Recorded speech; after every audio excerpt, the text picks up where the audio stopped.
नमस्कार, आप जुड़ चुके हैं हमारे साथ जेके वायरल न्यूज़ में। हमारे साथ आज पंडित अश्वनी शर्मा जी जुड़ चुके हैं।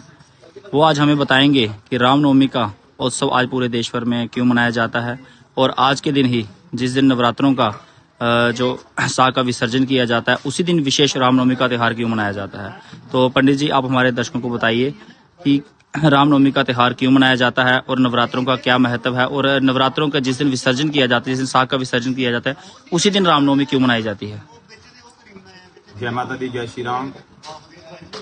ओम आदो राम तपोवनादिगमनम हत्वमृगगांजनम भयदैहरणम जटायुमरणम सुग्रीव संभाषणम बाली निग्रहं समुद्रतरणम लंकापुरीदाहनम सहजात रावण कुंभकर्णहरणम इत्यादि रामायणम।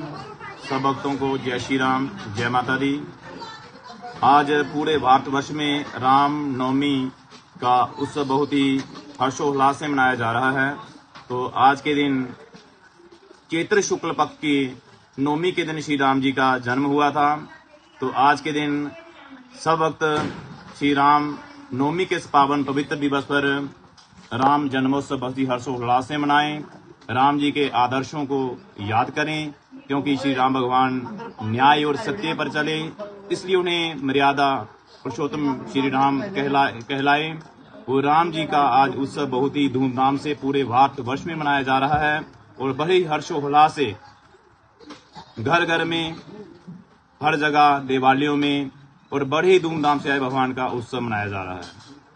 तो पंडित जी, आप बताइए हमें कि जो आज नवरात्रों का जो आज अंतिम दिन था, जो आज नवमी तिथि थी, तो उस दिन साह का विसर्जन कर रहे हैं कुछ भगत, तो उनके लिए आप क्या बताएंगे कि साह का विसर्जन क्यों किया जाता है और जो नवमी की तिथि है उसी दिन जो है ये जो नवरात्रे हैं वो समाप्त होते हैं।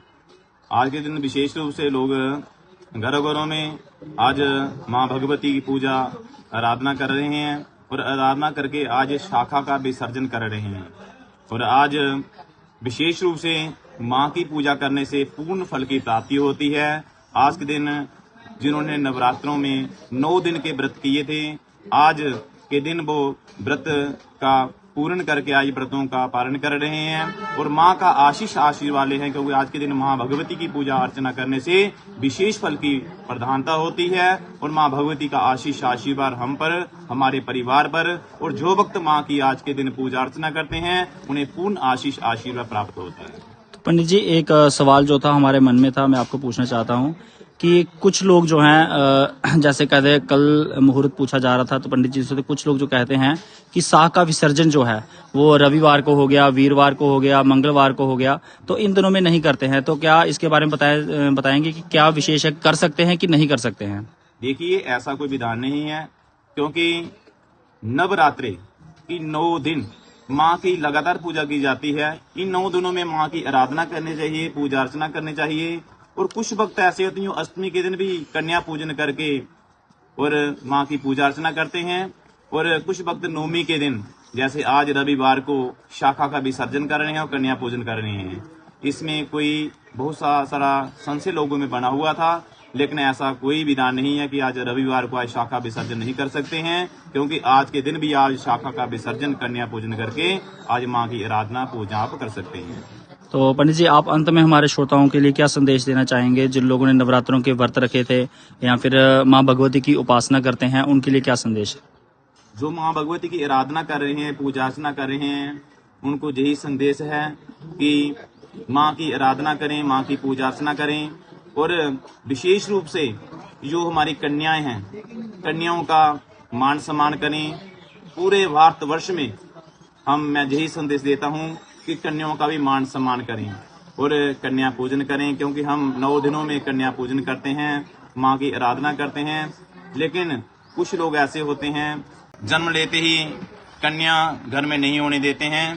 कन्या घर में जरूर होनी चाहिए, क्योंकि कन्या के बिना कहते हैं कि घर में माँ भगवती की कृपा नहीं होती है। जिन घरों में कन्या होती हैं उस घर में माँ भगवती की पूर्ण कृपा होती है। कन्या का भी मान सम्मान जरूर करें और माँ भगवती की आराधना करें।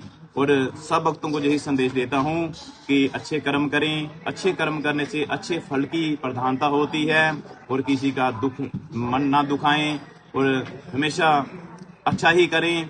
सबके साथ भला करें और माँ का आशीष आशीर्वाद दें।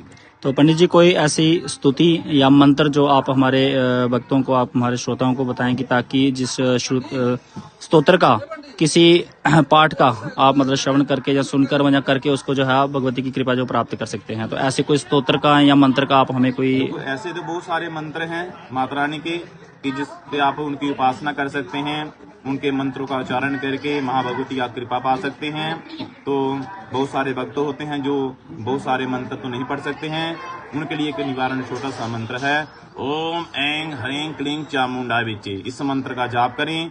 इसका जाप करने से माँ भगवती की पूर्ण कृपा होती है। जहाँ ओम सर्व मंगल मांगल्ये शिवे सर्वार्थ साधिके शरणे त्र्यंबिके गौरी नारायणी नमोस्तुते, इस मंत्र का भी आप जाप कर सकते हैं और माँ की आराधना कर सकते हैं और माँ का पूर्ण आशीष आशीर्वाद पा सकते हैं। तो आप सभी श्रोताओं को एक बार फिर से जय माता दी।